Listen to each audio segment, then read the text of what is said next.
Salut tout le monde, j'espère que vous allez bien. Aujourd'hui on se retrouve pour une nouvelle vidéo sur la chaîne. À la base je vais m'excuser encore une fois, je sais. Je devais sortir la review de NXT TakeOver Phoenix, comme vous pouvez le voir, elle n'est toujours pas en ligne. Je m'en excuse, voilà. Et donc pour le coup, pour essayer, on va dire, de me faire pardonner, je vais parler d'Euro cette semaine. C'est très très rare que je parle des weekly sur la chaîne. Mais là, pour le coup, je trouve que c'est assez intéressant. On a quand même eu un Raw mouvementé. Et ça va également me permettre de parler rapidement des montées de NXT. C'est vrai que j'en ai pas encore parlé sur ma chaîne. Et si vous me suivez pas sur Twitter, vous avez aucune idée de ce que j'en pense. Donc, ben voilà, tout simplement. On va parler de Raw un tout petit peu. Je préfère vous le dire, hein, ce ne sera pas une review du show à 100%. Parce que bon... Voilà, comme d'habitude, Raw, il y a son quota de positif et son quota de négatif, avec même son quota de OSEF.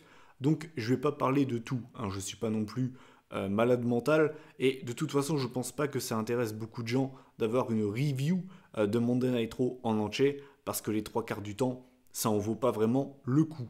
Donc, on va commencer avec la très très bonne nouvelle de ce début d'année. Roman Reigns est tranquille, en tout cas avec la leucémie, puisqu'il est en rémission, ce qui veut dire qu'il va pouvoir reprendre la route avec le reste du roster.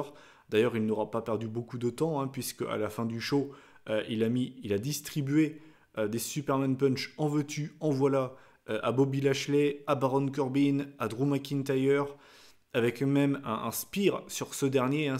Ça devait lui manquer de ne pas pouvoir la faire, cette prise, avec son Aouah. T'as tout le public qui l'a repris, c'était génial. Donc bien évidemment, voilà, ça fait très très plaisir. Welcome back, Roman Reigns. C'est vrai que c'était très étonnant, par contre, je vais pas vous mentir, quand on a su que Roman Reigns allait être à Raw, je pensais pas forcément, je vais être franc avec vous, que c'était des très très bonnes nouvelles. Enfin, je pensais pas qu'il allait nous dire qu'il était tranquille, qu'il pouvait reprendre le catch. Je pensais vraiment que ça allait mettre plus de temps que ça. Et finalement, ben, pas du tout. Donc, ben, c'est cool. Il n'y a pas de souci là-dessus. C'est vraiment très très cool pour lui. D'ailleurs, bon, je sais que c'est secondaire, hein, par rapport à sa situation, mais je pense qu'à WrestleMania, euh, ils vont le mettre dans un match à 4 contre 4 avec d'un côté Baron Corbin, Bobby Lashley, Elias et Drew McIntyre, et de l'autre côté, je pense qu'il y aura Dean Ambrose, Braun Strowman, Kurt Angle et Roman Reigns. Voilà, c'est mon petit pronostic pour WrestleMania. Ça fait des mois et des mois et des mois que Corbin, McIntyre, Strowman et même plus récemment Angle sont en train de se chamailler. Ça fait des mois que ça dure. Et je pense que tout ça, ça va culminer à un 4 contre 4 à WrestleMania. Est-ce que c'est un match qui va m'intéresser des masses? Bah, je ne vais pas vous mentir que non. Mais voilà, je vois pas vraiment ce qu'ils vont faire d'autre à part ça. Donc voilà, tout ça pour dire que ça fait plaisir de revoir Roman Reigns, bien évidemment. Le Big Dog is back. Ensuite, on va passer au Call Up de NXT, puisque oui, la semaine dernière, la WWE a surpris tout le monde en faisant monter Tommaso Ciampa, Johnny Gargano, Aleister Black et Ricochet à Raw et SmackDown. Et la semaine dernière, honnêtement, je pensais que c'était juste pour cette semaine. Je pensais vraiment qu'ils avaient fait leur apparition à Raw, SmackDown la semaine dernière et basta. Je pensais qu'on n'allait pas les revoir avant le Raw post-WrestleMania. Et en fait, bah, je me suis trompé, puisque hier, donc, on a eu Aleister Black et Ricochet contre les champions par équipe de Raw, Scott Dawson et Dash Wilder. Donc j'étais assez étonné de les voir encore avec le roster de Raw. Donc apparemment, bah, ils sont définitivement installés à Raw. Et bon, ce que j'aime bien pour l'instant, c'est qu'ils en font pas n'importe quoi. C'est-à-dire qu'ils n'ont pas fait galérer Aleister Black contre Jinder Mahal pendant 10 minutes. Là par contre, j'aurais bien ragé. Pour l'instant, je trouve ils s'en sortent plutôt bien. Ils ont un booking pas trop dégueulasse. Ils ont eu aucune défaite pour l'instant, les call-up de NXT. Ils n'ont pas eu des adversaires pourris. Donc pour l'instant, je trouve qu'ils s'en sortent plutôt bien. Maintenant, ce que j'en ai pensé, moi, quand je les ai vus monter ensemble, tous ensemble, j'ai trouvé ça un peu con, dans le sens où ça atténue forcément le côté waouh, lui, je l'ai jamais vu catcher, c'est énorme. Parce que là, on t'en met 4 directement dans la gueule. Et du coup, disons que l'attention pour un spectateur qui ne les a jamais vus catcher, son attention va être dispersée. Voilà, je ne sais pas si vous voyez ce que je veux dire, mais il va pas se focus sur un seul, il va se focus sur les quatre. Et personnellement, moi, j'aurais pas fait ça. Je les aurais pas fait débuter les quatre en même temps, le même soir, la même semaine. Je trouve que c'est un petit peu casse-gueule. Après, ça reste mon avis, bien évidemment. Mais au moins, le positif qu'il faut en tirer, c'est que pour l'instant, ils en font pas n'importe quoi. J'espère bien évidemment qu'ils vont pas les gâcher. Je pense que Ricochet va bien marcher dans le roster principal parce que le mec est trop cool, que le mec il te fait des trucs incroyables dans le ring. Et je pense que lui ne va pas flopper. Après, c'est ce qu'on disait également de Finn Balor. Et quand tu vois la traversée du désert qu'il a fait, voilà, on va rester mesuré. Je pense que Ricochet va bien marcher. À Aleister Black, je sais pas comment tu peux gâcher ce mec, mais la VE en est capable. Donc j'ai un petit peu plus peur pour lui, mais normalement ça devrait bien se passer. Et je vais être franc avec vous, j'ai plus peur pour Ciampa et Gargano. Mais sinon, voilà, pour l'instant, ils s'en sortent plutôt bien.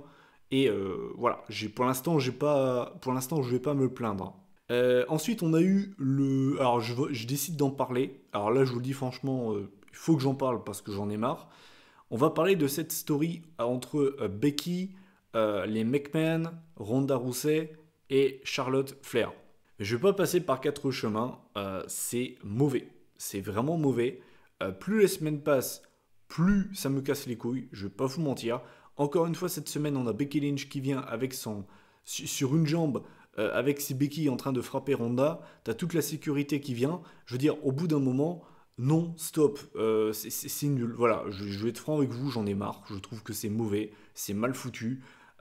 J'étais très très hypé à la base pour ce match entre Ronda Rousey et Becky Lynch. Le fait que Charlotte Flair soit rajoutée dans cette rivalité, dans ce match, ça ne me surprend pas puisque c'est ce que j'avais pronostiqué avant même qu'il l'annonce. Donc ça me surprend pas. C'est juste qu'en fait, ça a été très très mal tourné. L'ajout de Charlotte dans cette rivalité qui sort vraiment mais de nulle part. Genre le mec il claque des doigts. Ouais, elle c'est la chosen one. Genre vraiment, ils se sont vraiment pas cassé le cul. Hein. Vraiment au niveau de l'écriture de la rivalité.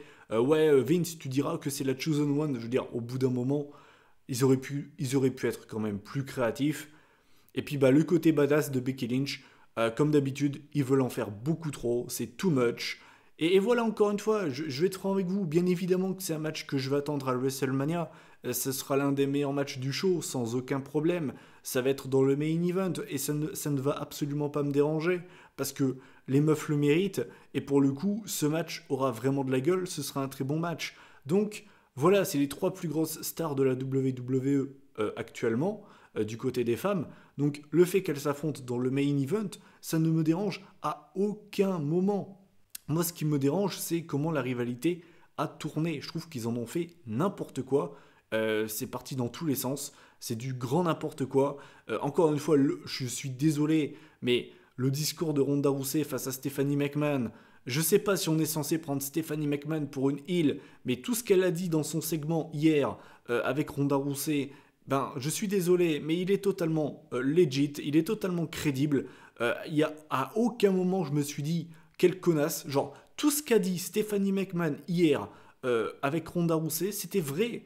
Genre, Becky Lynch ne se rend pas justice à elle-même, elle est en train de saboter son image et elle va finir en prison. Alors, on sait bien évidemment qu'elle n'a pas été en prison, mais tout ce qu'elle a dit hier, c'était. À aucun moment je me suis dit non, là franchement elle dit n'importe quoi. En fait, à chaque fois j'acquiesçais et je me disais elle a raison en fait, elle a raison depuis le début. Et c'est ça le problème, c'est qu'on est censé se dire ouais les McMahon ils sont contre Becky, mais en fait pas du tout. Genre à aucun putain de moment, Vince McMahon, la décision qu'il a prise avec Charlotte, c'est parce que Becky Lynch a fait n'importe quoi. En mode je veux pas voir le médecin, on avait l'impression que c'était une gamine de 5 ans. Et résultat, Charlotte elle est dans le match. Peut-être que si t'avais été voir ce putain de médecin, peut-être qu'il l'aurait pas fait. Peut-être que si t'avais été plus professionnel, peut-être qu'il te l'aurait pas mise à l'envers. Donc voilà, moi c'est comme ça que je le ressens, je vous le dis franchement, mais ça me fait chier sincèrement parce que même si le match je vais l'attendre, hein, ça y a pas de souci, la rivalité je la trouve éclatée sa mère et ça me fait chier. Je vais être franc avec vous, ça me fait vraiment chier. Et enfin, le dernier segment, la dernière chose dont je vais vous parler concernant ce Monday Night Raw, eh bien c'est tout simplement ce qui s'est passé dans le main event, entre guillemets, avec la célébration du 70e anniversaire du Nature Boy Ric Flair. Il y avait du beau monde dans le ring, hein. On avait Sting d'ailleurs, ça m'a fait très plaisir de voir le Stinger, puisque on ne l'avait pas vu dans un ring WWE depuis... Oula, depuis un bon moment, ça doit faire facilement 2 ans qu'on ne l'a pas vu, enfin je crois. On avait Kurt Angle, on avait Stephanie, on avait Triple H, on avait du beau monde dans le ring, on avait Shawn Michaels également, on avait tout le roster qui était sur le stage. Et finalement, Ric Flair, il n'est pas venu, donc forcément tu te demandes, attends, pourquoi est-ce que Ric Flair il vient pas? C'est son anniversaire. Peut-être qu'il a bu 2 coupes de champagne en trop dans les backstage, mais normalement, même s'il a de l'âge tout ça, normalement il devrait déjà être là. Et le truc c'est que en fait, on voit Batista dans les backstage. C'est vrai qu'il avait même pas été, il avait même pas été convié, invité. Et ça c'est quand même assez bizarre quand il pense 2 secondes. Pareil, pas de Randy Orton. C'était assez bizarre quand il pense 2 secondes. Tu vois Batista qui traîne un caméraman, le pauvre d'ailleurs, putain, on avait l'impression que c'était t'avais l'impression que c'était un chien, t'avais l'impression de voir de la maltraitance animale. Euh, J'étais à 2 doigts d'appeler la SPA sans déconner. Et finalement, donc, il demande au caméraman de filmer dans la loge de Ric Flair. Donc, t'entends Batista, donc, il rentre dans la loge, t'entends des boum bam boum. Et genre, 5 secondes après, tu le vois en train de traîner Ric Flair. Il est en train de le traîner comme une merde, comme un sac à patates. Et derrière, il demande à Triple H si maintenant il a son attention. Et derrière, il fait un cri genre Oh. D'ailleurs, ça m'a fait assez rire. Et donc voilà, alors bien évidemment, alors là, faut quand même pas être neuneux. Là, très clairement, si vous n'avez pas compris qu'on aura un Triple H Batista à WrestleMania, je peux plus rien pour vous. Donc bien évidemment, ça ne me surprend pas. Ils avaient déjà teasé un petit peu des débuts de tension lors du SmackDown 1000. Et je vais pas changer ce que j'ai dit dans cette vidéo pour le SmackDown 1000. Moi, c'est un match que j'ai envie de voir. On sait très bien que ce sera le dernier match de Batista, en tout cas c'est normalement ce qui est prévu. Batista, dans des interviews, a toujours dit qu'il voulait affronter Triple H pour son dernier match de catch, histoire de boucler la boucle. Et personnellement, ça ne me dérange absolument pas. Alors peut-être que certains ne seront pas emballés parce que ce sont 2 part-timers. Batista, c'est même pire que ça. C'est des mecs qui seront pas au top de leur forme, ils seront sûrement très rapidement fatigués, surtout Batista, je pense, hein, puisque son dernier match de catch remonte quand même à juin 2014, donc c'est quand même énorme. J'espère qu'il a fait une préparation physique en amont. Après voilà, je vais pas vous mentir, je pense que Batista, il va se donner un minimum. Il a toujours aimé le catch, il faut le savoir ça. Il est réellement fan de catch, Batista. Il a toujours voulu terminer sa carrière contre Triple H, donc je pense qu'il va vouloir faire les choses bien, et je pense qu'il va réellement s'entraîner à fond, il va vraiment tout donner pour faire une performance décente à WrestleMania. Maintenant, ce qui va être très intéressant, c'est le pourquoi du comment, parce que techniquement, pour l'instant, on ne sait pas pourquoi Batista agit comme ça. Et si la VE n'est pas trop neuneux, en fait, c'est très très simple.